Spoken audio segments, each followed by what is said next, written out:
저는 33살 여성이고 회사 다니고 있습니다. 휴학 한 번도 없이 칼 졸업한 후 바로 취직해서 10년간 같은 회사에 몸담고 있습니다. 저는 그래서 자부심을 가지고 일하고 있는데 시어머니는 일반 회사 다니는 게 뭐 힘드냐고 대기업 다니는 남편 뒷받침이나 제대로 하라고 버릇처럼 말하는 사람이었습니다. 제 남편은 저랑 동갑이고요. 소개팅으로 만나서 말 잘 통할 것 같고 그래서 좋게 봐서 사귀게 됐습니다. 남편은 본인이 똑똑하고 잘나서 저처럼 서울 명문대 졸업하고 바로 대기업에 입사해서 일하고 있었거든요. 저는 대기업은 아니지만 이 분야에서 10년 차는 어깨에 힘 좀 줘도 되어서 나름 이 분야의 회사를 오래 다닌 것을 커리어적으로 훌륭하다고 생각하며 살아왔고요. 이건 제 주관적인 생각이 아니라 업계에서 인정해주는 경력이라 더욱 그랬습니다. 시어머니께서는 콤플렉스가 있습니다. 시어머니가 어릴 때부터 집이 가난해서 본인이 공부를 잘했는데도 여자라는 이유로 공부를 더 못하게 했다고 하더라고요. 그래서 바로 공장에 취직했다고 하고요. 그러면서 시누이는 자기 딸이니까 하고 싶은 공부 다 하게 해주겠다고 하는 사람이었습니다. 저는 그런 시어머니와 사이가 좋지 않았습니다. 혼자 지내는 요즘도 시어머니 생각만 하면 진저리가 나니까요. 만약 제가 또다시 이 한국이라는 나라의 여성으로 태어난다면 오히려 시어머니의 딸로 태어나는 것도 괜찮을 것 같았습니다. 이 맹목적인 사랑이 또 어디에 있을까 싶을 정도였으니까요. 이혼하는 순간까지 저는 시누이가 참 부러웠기 때문인데요. 결혼할 때는 몰랐지만 결혼 후에 새로 알게 된 것들이 참 많았습니다. 평범하게 사는 게 제 인생 목표였지만 결혼 초반부터 평범하지는 않았습니다. 저는 신혼여행은 늦게 갔습니다. 결혼한 지 무려 2년 뒤에나 가게 됐죠. 차라리 결혼한 직후에 바로 신혼여행을 갔다면 그날 곧바로 담백하게 이혼했을 텐데 하는 아쉬움은 듭니다. 결혼 2년 후 해외로 가는 신혼여행은 남편이 전적으로 준비했습니다. 저는 회사 다니고 아이까지 돌보느라 바빴거든요. 그나마 가까이 살았던 시어머니는 저희 아이가 아들이라는 이유로 잘 돌봐주지도 않았습니다. 저 혼자 육아를 했던 셈이죠. 남편이 2년 늦은 신혼여행을 준비할 때 산이 좋냐, 바다가 좋냐, 가다다 가들, 고인 후 이런 부분만 제가 대답해 줬을 뿐 나머지는 남편이 알아서 준비했죠. 저 대신 준비해주고 그런 부분은 남편에게 고마웠습니다. 물론 신혼여행지에 도착하기 전까지였지만요. 아이는 친정에 맡기고 올 수밖에 없었고요. 그렇게 비행기를 타고 해외에 나갔는데 공항에 놓인 쓰레기통만 봐도 가슴이 설렐 정도였습니다.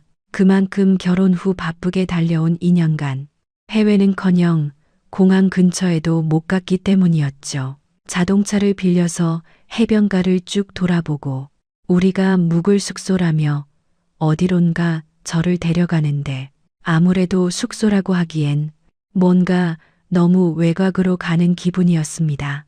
그래도 이 신혼여행을 준비한 남편을 생각해서 그냥 이 나라 사람들은 이런 곳에 숙박업소를 하나 보다 하면서 넘어가려고 아무 소리 안 했습니다. 근데 숙소에 도착하자마자 어이가 없어서 정말 입 밖으로 말이 한마디도 안 나오는 지경에 이르고 말았죠. 바로 앞눈에 서양인들이 맞이해 주는 줄 알았는데 제 남편과 비슷하게 생긴 여자가 저를 표독스럽게 째려보고 있는 겁니다. 오빠, 내가 늦게 와가지고 저녁도 못 먹고 계속 기다리고 있었잖아. 오빠는 시간 약속을 왜 안 지키는 건데? 진짜 짜증나. 아, 미안해. 그래도 우리 와이프는 여기 처음이잖아. 해변가 좀 둘러보고 오느라 좀 늦었어. 아, 그럴 수도 있지. 표정 좀 풀어라. 우리 와이프 지금 너무 놀라서 앉지도 못하고 있잖아. 아, 새언니야. 영어는 할 줄 알고요? 외국 처음 나와 보셨나 봐. 아, 왜 이렇게 떨어? 뭐, 외국 나와서 사는 나만큼은 당연히 안 되겠지만 일단 자리에 좀 앉아. 한국말도 못 알아듣나요? 기껏 외국으로 나왔는데 모든 대화가 다 들리고 감정까지 느껴질 정도라서 이게 꿈인가 현실인가 그 분간도 안 가고 말도 못하고 서 있는 와중에 제 등 뒤에서 혀를 차는 목소리가 들려왔죠. 뒤를 돌아보니 저는 정말 경악할 수밖에 없었습니다. 신우이로 보이는 여자와 아주 똑같이 표독스러운 눈빛으로 저를 노려보고 있는 시어머니가 있었던 것이죠. 너는 빌릴 거면 차를 좀 더 큰 걸로 빌리지. 여기에 네 명이 어떻게 다 타고 다니겠어? 휴. 이래서 내가 좀 미리 봐줬어야 되는 건데 알아서 한다고 해서 놔뒀더니 이 사단이 났구나. 아이, 배고프다. 우선 밥이나 먹자. 이게 최선이었어요. 갑자기 이렇게 들어오는 게 쉬운 줄 아세요? 엄마는 먼저 와 계셔서 몰랐겠지만 저희 올 때는 주말이라 비싸고 컨디션 좋은 차들은 다 나갔단 말이에요. 저도 배고파요. 밥 주세요. 남편이 신혼여행지라고 저를 데리고 온 곳은 여행지가 아니라 신우이가 유학하고 있는 동네였던 것입니다. 심지어 시어머니는 며칠 전부터 미리 와서 신우이랑 같이 있었고요. 시어머니가 집안일 차리느라 지칠 때쯤 제가 딱 맞춰서 식모 노릇하러 비행기까지 타고 왔다는 것이었죠. 밥을 내가 왜 해? 그래도 우리가 재료는 다 준비해놨어. 예, 멍하니 서서 뭐 해? 얼른 와서 밥 차리지 않고 그럼 너희가 왔는데 내가 밥 준비하란 말이야? 신우가 유학 생활하느라 한식 먹고 싶어서 안달인데 우리 며느리가 그런 것도 모르고 이렇게 멍하니 있어? 말 안 통하는 외국 애를 데려왔어? 우리가 영어로 말하는 것도 아닌데 외국 처음 와서 긴장했나 봐. 왜 저래? 아, 저희 신혼여행인 줄 알았는데 이럴 줄 알았으면 당신은 이따 나랑 얘기 좀 따로 하자. 잠시만 기다리세요. 이럴 줄 알았으면 당연히 따라오지도 않았을 겁니다. 이게 저희 부부의 신혼여행이었으니까요. 무슨 정신으로 버텼는지 잘 모르겠어요. 시어머니랑 신우이랑 방에 들어가면서 남편한테 엄청 쏟아낼 생각만 잔뜩 하고 있었죠.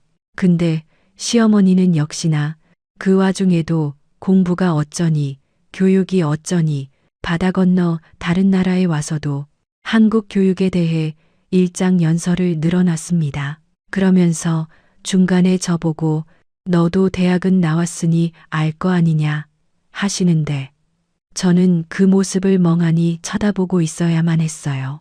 신우이는 시어머니의 오랜 소원대로 유학길에 올라서 빈둥빈둥 놀면서 외국에서 잘 지내고 있었거든요. 신우이가 공부를 썩 잘하는 건 아니지만 바로 취직하기 싫어서 도피성 유학을 간 게 잘 모르는 제 눈에도 아주 잘 보일 정도였습니다. 하지만 시어머니는 평소에도 신우이가 유학 간 걸 동네방네 자랑하고 다녔습니다. 여자는 가방끈이 길어야 무시를 안 당한다면서 신우이 해외로 대학원 간 걸 그렇게나 저한테 강조하고 또 강조했었는데 신우이가 유학 생활을 하면서 시댁에서 같이 살던 신우이 방이 비었는데 방을 그대로 두면서 저한테 주말마다 와서 청소를 하라고 한 적도 있었습니다. 예, 며느리야. 우리 딸이 유학 가서 방이 비었으니 주말마다 와서 먼지 안 끼게 구석구석 제대로 청소해라. 저는 시어머니 말에 너무 어이가 없어서 이렇게 맞받아쳤어요. 어머니, 저도 이래 봬도 회사 다닌다고요. 제가 집에서 쉬는 것도 아니고 신우이 방까지 청소하라는 건 너무한 것 같네요. 안 갑니다. 아니, 평일도 아니고 주말에 와서 청소 좀 하라는데 뭐 그리 불평이 많아? 하기 싫으면 그냥 하기 싫다고 해라. 회사 다니는 게 무슨 유세인 줄 알아? 대기업 다니는 것도 아닌 게 주말마다 우리 집에 와서 청소하기 싫으면 너 음식이나 해와라. 시어머니는 청소를 못 시킬 바엔 음식 만드는 거라도 시키겠다는 의지를 보이더라고요. 사실 저는 결혼 전부터 시댁과 차로 15분 거리에 신혼집을 얻은 게 마음에 걸렸지만 남편이 우리 둘 다 맞벌이 하는데 우리 애가 생기면 시어머니에게 맡겨야 되지 않겠냐고 해서 결국 그렇게 살게 된 것이었습니다. 그때 그냥 넘어가지 말고 어떻게든 멀리 살았어야 됐는데 후회가 됐죠. 저희가 차로 15분 거리에 살아도 시어머니는 저희 아이가 아들이라는 이유로 거들떠보지도 않으셨거든요. 저희 아들을 돌봐주지 않는 이유는 따로 있었어요. 아니, 딸도 아니고 너희 아들놈을 나보고 봐달라니. 그게 말이 되니. 내 몸 약한 것 좀 봐라. 아들이면 얼마나 무겁게 내가 너희 아들놈 봐주다가 온몸에 파스라도 붙여야 네가 속이 시원하겠어? 난 그렇게 못한다. 아니, 어머니 무슨 말씀을 그렇게 하세요? 그렇고 남편도 그렇고 출근해야 되고 퇴근까지 늦고 저희 아이가 갓난쟁이라 봐줄 사람이 꼭 필요해서 그렇죠. 저 출산휴가랑 육아휴직도 이제 끝나가잖아요. 너희 친정엄마는 뭐 하신다니? 이럴 때 사돈이 나서서 도와줘야 되는 거 아니야? 나는 우리 딸 유학 가서 그 뒷바라지 하는 것만 해도 바쁘고 벅차. 딴 데 가서 알아봐라. 어머니, 혹시 제가 유학 간 아가씨 방 청소하는 거 거절해서 이러시는 거예요? 아니다. 난 그런 말 안 했어. 아, 물론 서운한 것도 있지. 근데 솔직히 딸도 아니고 아들을 내가 돌보다가 병원비가 더 나오면 어쩌니. 너희 친정에는 사이도 좋고 사부인 있으니까 번갈아 봐주기도 좋잖아. 저희 친정 위치가 어딘지 잊으셨어요? 전남이에요, 대전. 차로 2시간이고 KTX 타야 2시간이라고. KTX 비용도 만만치 않은 거 아시잖아요. 어머님 댁에서 저희 집은 차로 겨우 15분이잖아요. 그래서 가까우니까 자주 와서 너희 아들 보라는 거야. 너는 우리 집 가까운데 차로 15분 거리인데 우리 딸 방 청소 하나 안 해주면서 세상에 공짜가 어디 있어? 나 부려먹을 생각이면 가면서 해라. 어머니, 정말 이러실 거예요? 그럼 저 이렇게 시댁에 가까이 안 살았죠. 제가 유학 간 시누이 방 청소하는 걸 거절하자 시어머니는 너무 자주 저희 집에 놀러 와서는 제 속을 팍팍 긁어댔습니다. 결국 저는 남편에게 집을 옮기자 했고 남편은 제 얘기를 듣고 시어머니한테 벗어날 필요가 있다고 느꼈는지 바로 이사를 결심하고 시댁과 차로 1시간 반 거리로 이사를 했어요. 바로 행동으로 옮기는 남편을 보고 저는 안심했고 시어머니는 저희가 이사한다고 하자 바로 반대를 했습니다. 아니, 멀쩡하게 잘 살다가 갑자기 왜 굳이 이사를 하려고 하냐? 난 우리 아들이랑 너무 멀리 사는 건 싫어. 뭐 때문인지 얘기를 해봐. 그래도 저랑 제 남편이 너무 완강하게 이사를 간다고 하니 시어머니는 어쩔 수 없이 포기하는 듯 했죠. 하지만 이사 후 시어머니는 거리가 멀어졌는데도 주말마다 저희 집에 와서 음식을 해라. 적어도 한 달에 한 번은 와서 비어있는 시누이 방을 굳이 청소하라며 억지를 부리기 시작했어요. 이쯤 되자 저는 시어머니가 시누이를 이렇게 챙기게 된 이유가 궁금해졌습니다. 통 아들은 감싸고 돌았지 딸을 이렇게까지 감싸는 시댁은 잘 없는 것 같았거든요. 아들보다 딸을 더 챙기는 시어머니에게 무슨 사연이라도 있는지 남편에게 시누이 이야기를 물어봤습니다. 그랬더니 남편이 시어머니의 과거 이야기를 해줬습니다. 우리 엄마는 우리 동생을 낳고 원래는 아들을 더 낳으려고 노력했는데 유산을 하셨어. 그때 어른들이 유산된 이유를 내 동생이 팔자가 나빠서 아래로 동생이 안 생기는 거라며 호적에서 버리라고 했다 하더라고. 뭐, 너무하다. 진짜 무슨 그게 아가씨 탓이래? 유산이 될 수도 있지 뭐. 여자라서 그렇다는 거야, 뭐야. 정말 같은 여자 입장에서 들으니까 기분 나쁘다. 실제로 우리 할머니가 우리 동생을 데리고 나가려 했다 하더라고. 그때 우리 엄마가 미친 사람처럼 대들면서 할머니랑 싸우고 그날 이후로 유독 나보다 더 우리 동생만 감싸고 돌기 시작했어. 그런 사연이 있구나. 아니, 난 아무리 그래도 이렇게까지 하시는 게 솔직히 이해가 안 돼.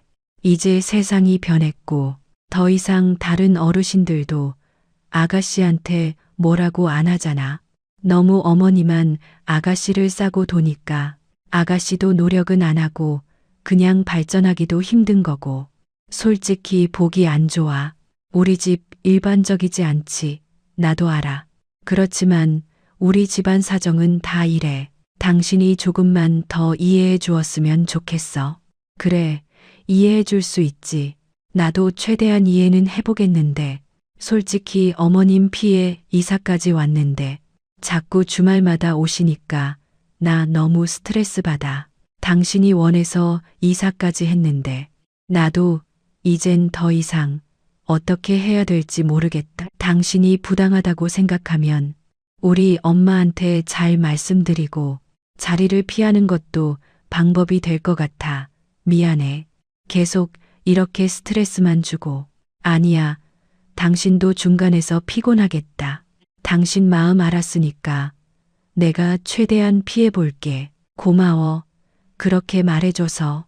그렇게 시어머니가 자꾸 찾아오면 저는 주말마다 일부러 등산에 가고 모임을 잡는 등 점점 집을 피웠습니다.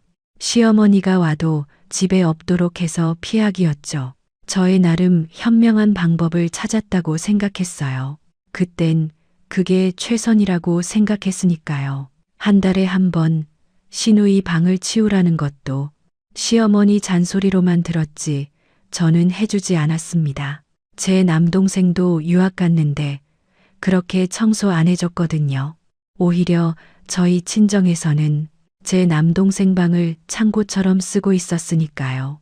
굳이 시누이 유학 간 거 유난 떠는 게 정말 꼴 보기 싫었습니다. 근데 남편은 계속 이런 상황이 지속되자 결국에는 시어머니 편을 들더라고요. 우리 엄마가 동생 보고 외로워하시는데 당신이 원해서 멀리 이사까지 왔는데 너무 그러지 말고 우리 엄마 좀 잘 챙겨주고 말 좀 잘 들어주면 안 되는 거야?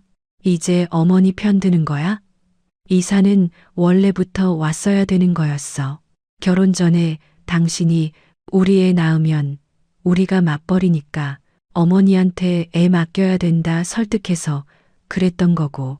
당신 요즘 예민한 건 알겠는데 그래도 이건 아니지. 내가 뭐가 예민하다는 거야? 우리 집안 사정도 얘기했잖아. 얘기를 했으면 좀 사람이 말이야. 배려라는 것도 해줄 줄 알아야지. 그냥 무조건 당신이 다 옳다 이거요?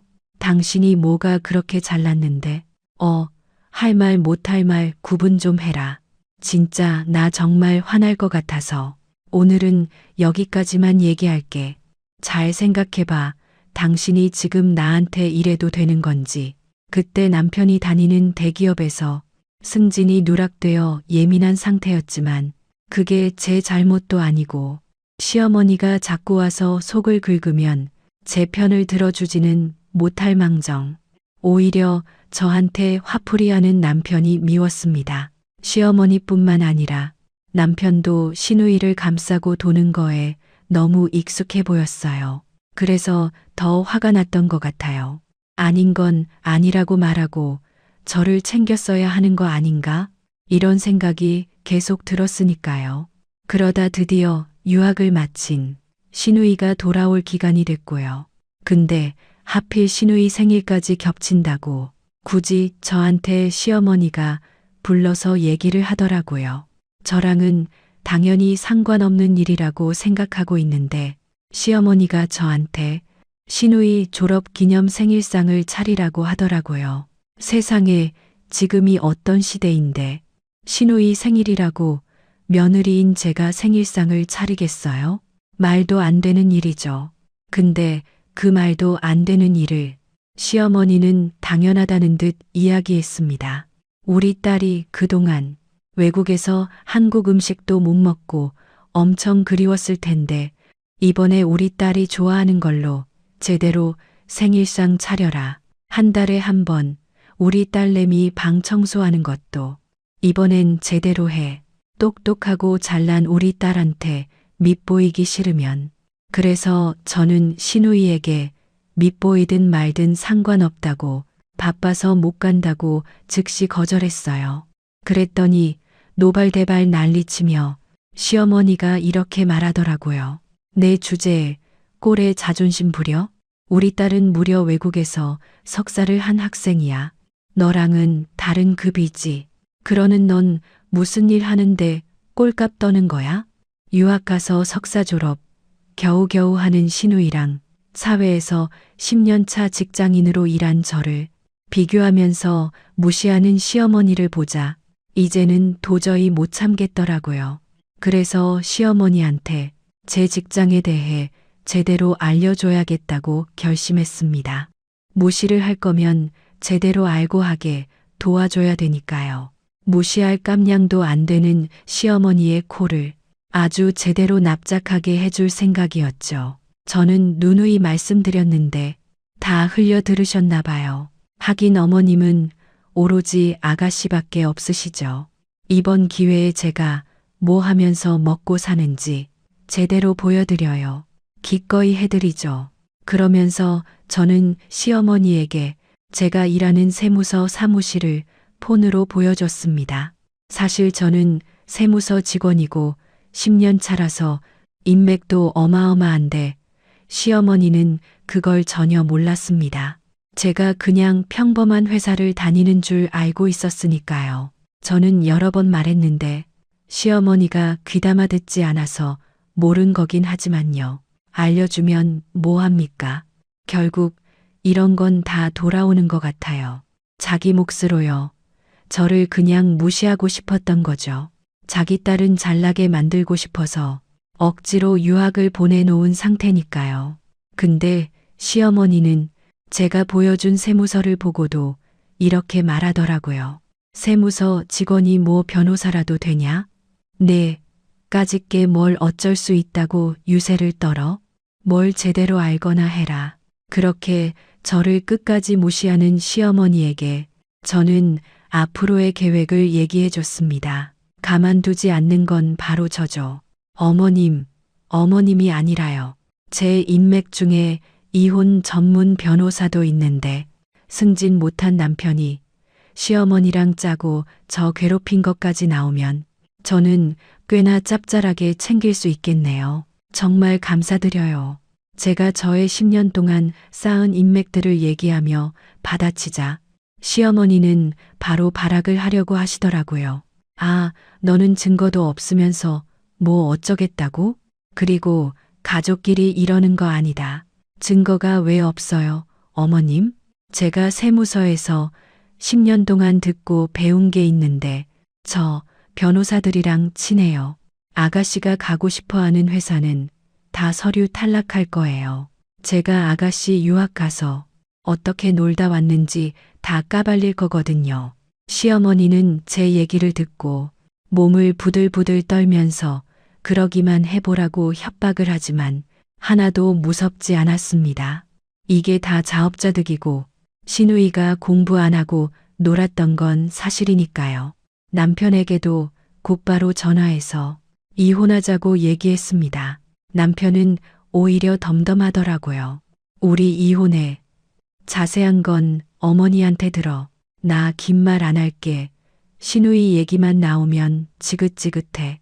신우이만 감싸 도는 어머니도 지긋지긋하고 무조건 그냥 우리가 따라줘야지 하는 당신도 숨 막혀. 그래서 더 이상은 못 참겠어. 넌 항상 우리 동생이랑 우리 엄마를 나쁘게 말하더라. 네가 우리 동생보다 윗사람이면 윗사람답게 행동을 해야지. 우리 엄마보다 네가 아랫사람이면 윗사람 대접을 해줘야 되는 거고.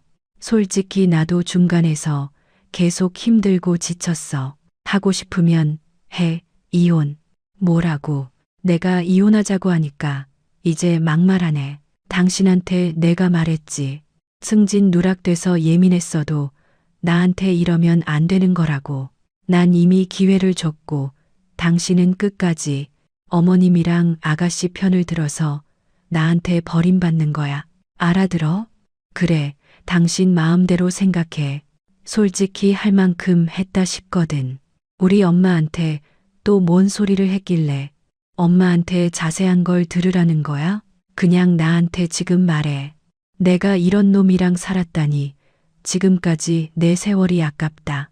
결혼하고 우리 신혼여행 2년 있다가 간 거 기억하지? 그때부터 잘못됐어도 아주 한참 잘못됐지. 나 세무서 직원인 거 알지? 내 인맥은 너보다 엄청나다고. 제대로 눈물 쏙 빠지게 해줄게. 저는 그렇게 남편과 이혼 소송을 했고 이혼 소송 들어가니까 남편이 태도를 180도 바꿔서 잘못했다고 하더라고요. 그렇지만 저는 절대 돌아가 줄 생각이 없었습니다. 우리 얘기 좀 해. 우리 엄마한테 다 들었어. 이혼 소송 전문 변호사에 우리 동생 취업길까지 막아버리겠다 했다며. 그러지 말자. 우리 사이가 그렇게까지 최악은 아니었잖아. 뭐 최악이 아니었어? 그건 누구 마음대로 판단하는 거야. 대체 난 최악이었어. 내 평생 첫 신혼여행을 시누이 유학 간 곳으로 갈 줄 상상이나 했겠냐고. 시어머니랑 시누이랑 같이 하는 여행이었으니까. 너 하나 보고 참고 살았어. 근데 나한테 네가 어머님 편 드는 건 하지 말았어야지. 이제 늦었어. 제발 우리 동생 길만은 막지 마. 아직도 우리 엄마가 그거 가지고 난리치시고 성화야. 내 동생은 아무 죄가 없잖아. 안 그래?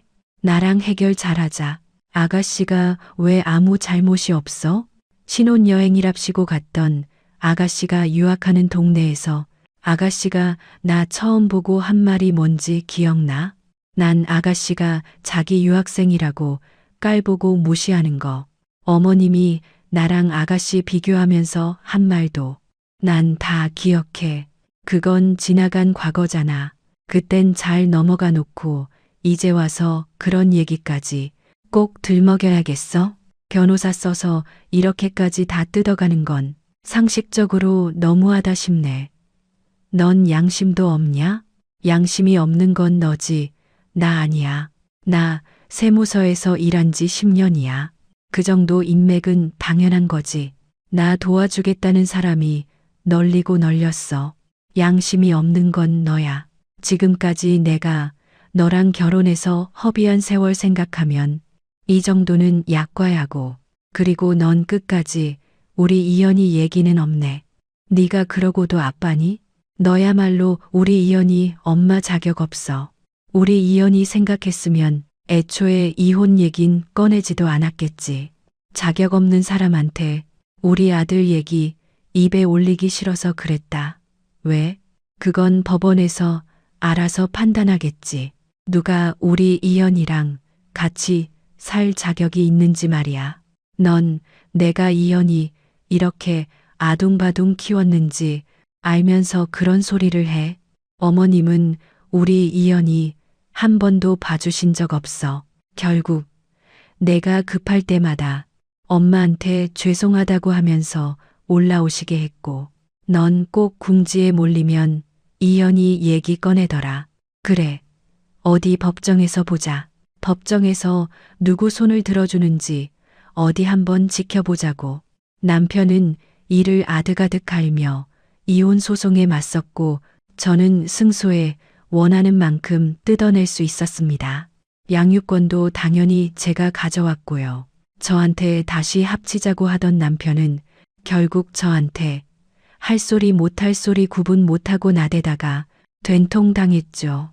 이혼 소송을 마치고 난 후 시누이에 대해서 주변에도 다 까발리고 했지만 굳이 그럴 필요도 없게 됐더라고요. 신우이는 유학 가서 졸업을 못할 정도로 연구나 공부는 안 하고 놀기 바빴습니다. 비싼 돈으로 외국에 살면서 공부하게 해놨더니 시어머니랑 제 남편 등골만 빼먹은 꼴이었거든요. 결국 하나뿐인 신우이 졸업은 시켜야 되지 않냐며 시어머니가 계속 남편에게 부탁했고 남편은 졸업 논문 대피를 시켜서 어떻게든 신우이 졸업을 시키려고 했다 정도. 당당하고 정정한 것과 정말 거리가 먼 시댁 가족들을 뭐라 할 수 없었어요. 근데 그 꼼수가 먹히면 안 되는 거잖아요. 어떻게든 우리 딸 졸업은 시켜라. 내가 책임지고 내가 그래도 오빠잖아. 이대로 그럼 그냥 외국에 놔둘 거냐? 애한테 지금까지 들어간 돈이 얼만데 안 그러냐? 나도 지금은 돈도 없고 그럴 능력이 없어요. 아시잖아요. 지금 저 이혼 소송 중인 거. 이거 제가 질 것 같단 말이에요. 다른 방법도 없고 세무서 직원 10년 인맥이 이렇게 무서운 줄 저도 상상도 못했다고요. 아니, 그래도 넌 지금 내 이혼 소송이 문제냐? 내 동생이 외국에서 졸업도 못하고 들어오지도 못하고 있는데 뭔 수를 어떻게든 써봐라. 안 그럼 내 엄마 죽는다. 네, 엄마 죽는 걸 보고 싶어서 이래? 알겠어요. 알겠다고요. 제가 어떻게든 한번 해볼게요. 하지만 외국 대학원 생활 한 번도 안 한 남편이 그런 논문을 쓸 수도 없었고 결국 신우이는 학교 졸업을 못했다 하더라고요. 외국 대학은 우리 대학과 많이 달랐습니다. 우리나라는 입학하기가 힘들잖아요. 근데 외국 대학은 졸업하기가 무척이나 까다롭다 하더라고요. 결국 신우이는 과정을 끝내지 못하고 귀국했고 집에서 놀고 있다고 들었습니다. 나 이제 공부를 지겹도록 아주 질리도록 했어. 외국 나가서 공부하는 게 얼마나 힘들고 피곤하고 스트레스 받는 일인지 알아? 이 집안에서는 나만 알지. 나만 이제 난 집에 좀 붙어 있을래. 지금 네가 그럴 때야? 너희 오빠랑 내가 힘들게 겨우 유학 보내놨더니 그 돈을 그냥 다 날리고 졸업도 못하고 들어와. 이거 어쩔 거야? 어쩔 거냐고? 하고 싶은 공부 다 해놨더니 이게 뭐야? 아이고, 내 팔자야. 엄마가 이렇게 만든 거지 뭐. 남 탓하지 마요. 나도 결국 엄마랑 오빠 때문에 팔자 꼬인 거야. 내 인생이나 책임지라고. 그리고 오빠는 또 뭔 소리야. 오빠가 못나서 이혼한 걸 왜 나한테 그래? 내가 뭘 어쨌다고. 솔직히 내가 새언니보다 못한 것도 없고 오빠랑 새언니가 안 맞아 이혼한 걸 왜 생사람 잡냐고. 다 시끄럽고 내 방에서 나가. 내가 이딴 걸 동생이라고.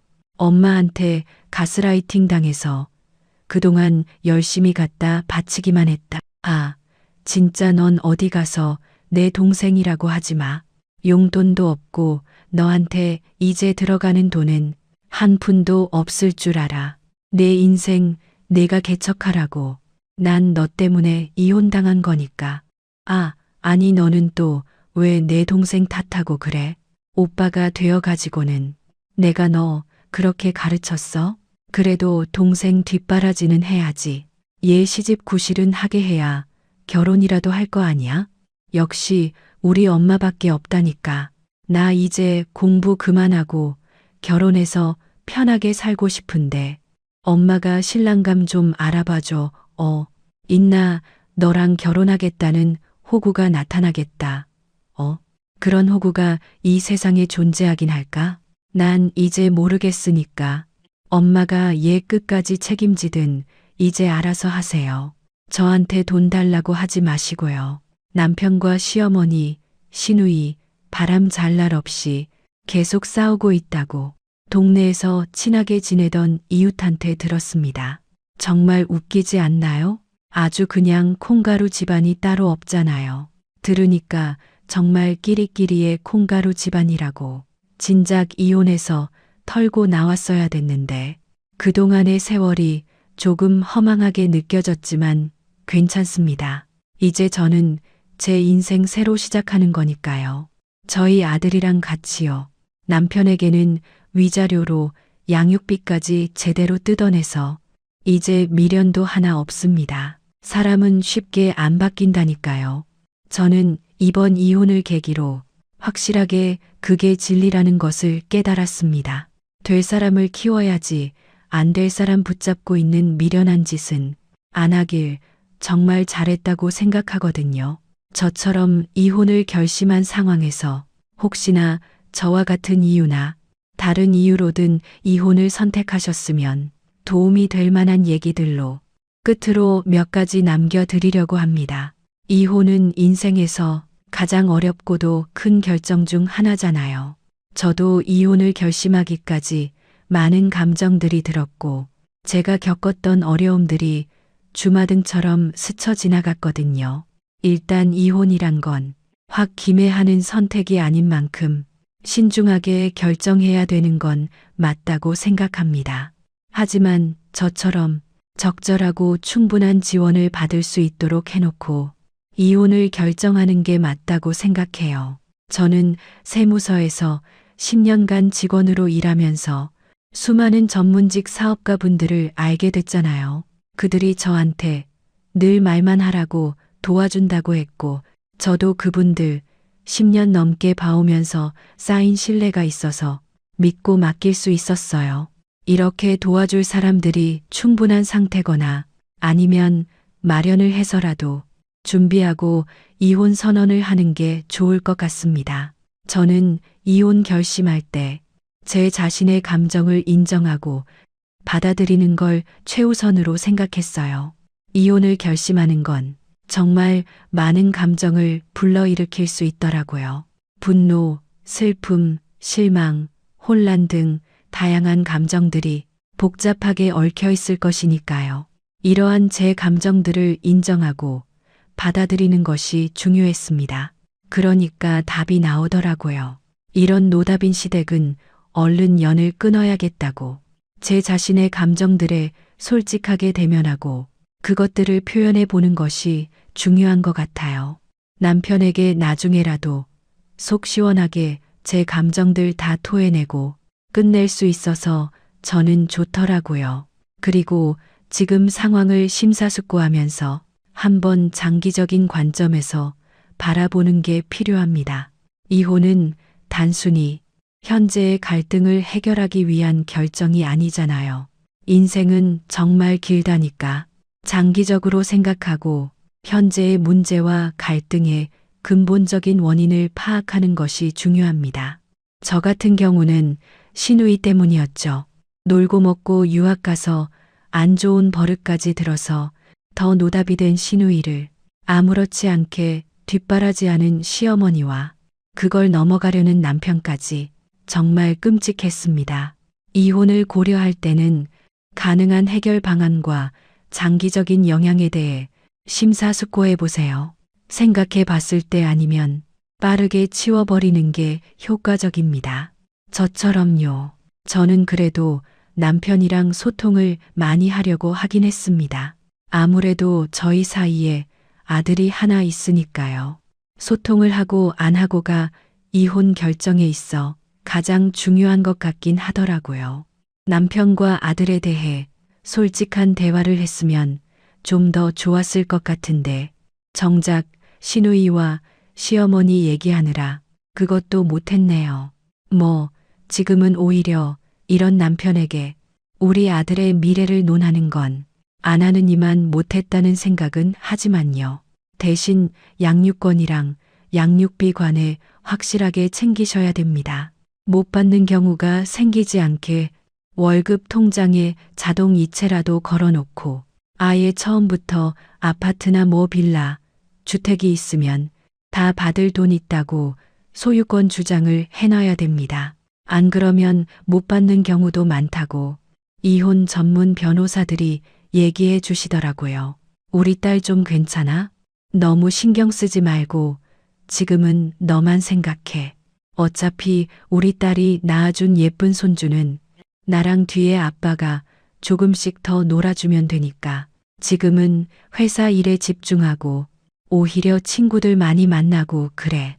그동안 이현이 보느라 내 시간도 없었잖아.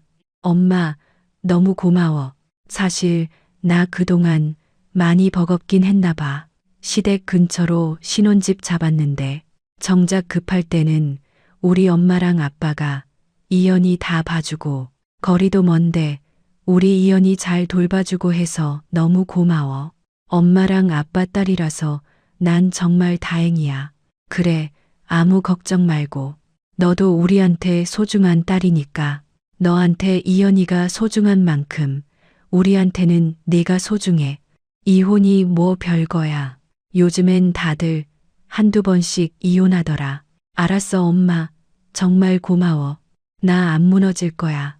앞으로 이제 행복한 일만 남았는데 뭘 이혼한 걸로. 오히려 내 자유는 늘어났어. 우리 이현이 잘 키울 수 있게 나도 더 도전하고 배우고 멋진 엄마가 될 거예요. 저희 엄마랑 저는 요즘 더 단짝처럼 지내고 있어요. 저희 아들 걱정도 조금 덜기도 했고요. 친구들 만나는 것도 결혼 생활할 때는 거의 불가능했는데 이렇게 자유롭게 만날 수 있게 되니까 꿈만 같더라고요. 다시 예전으로 돌아가는 것 같기도 하고요. 이혼을 할 때 저처럼 자녀가 있다면 자녀들한테 이해와 지지를 받는 건 역시 중요하겠죠. 저도 어린 아들이 하나 있잖아요. 아직 어릴 때라 이해를 구하고 할 수 없지만 차차 커가면서 이혼이란 개념을 이해할 때쯤 말해주려고 합니다. 저희 아들한테 아빠가 없는 게 아니라 그냥 같이 살지 않는 거잖아요. 엄마랑 아빠랑 법적으로 부부가 아닐 뿐 제 남편은 죽을 때까지 제 아들한테 아빠 역할을 해야 된다고 저는 생각하거든요.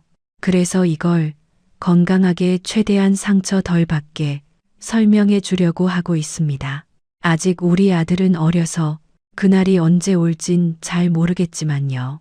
그래도 생각보다 금방 올 것 같습니다. 그때 저희 아들은 저를 많이 지지해주고 응원해주겠죠. 막상 이혼을 하고 나니 시작을 한다는 설렘도 있지만 결국에는 저도 저한테 시간이 필요하다는 사실을 받아들였습니다. 이혼 자체가 단기적인 해결책은 아니더라고요. 이혼 후에도 여전히 어려움과 감정적인 도전이 있을 수 있으니까요. 물론 이혼을 후회하는 건 절대로 아닙니다. 해야 될 이혼은 하는 게 맞으니까요. 저는 이혼 후 새로운 시작을 위해 열린 마음을 가지고 있습니다. 이혼은 과거의 마무리를 의미하기도 하지만 동시에 새로운 시작의 기회잖아요. 이혼 후에는 저 자신을 위한 새로운 경험과 성장을 할 수 있고요. 물론 우리 아들이 가장 최우선이 되긴 하지만요. 하지만 동시에 제 꿈도 잃지 않으려 합니다. 그래야 저희 아들도 건강하게 잘 살아갈 수 있을 테니까요. 제 얘기는 여기서 마쳐보도록 할게요. 들어주셔서 감사드립니다.